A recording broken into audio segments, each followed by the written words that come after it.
سلامونه و احترامات مو منی ښه راغلاست. دا هم د نن ورځې مهم خبرونه.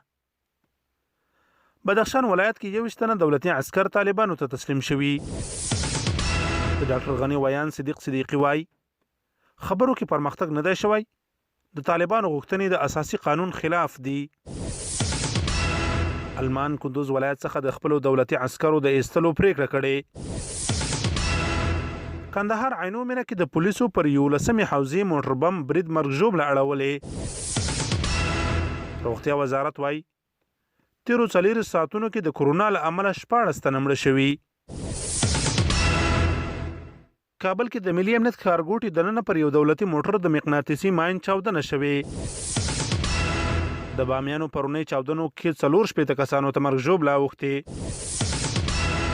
د ایران ولسمشر حسن روحاني وای شکر چې نړۍ د ټرمپ له شره په امان شوه.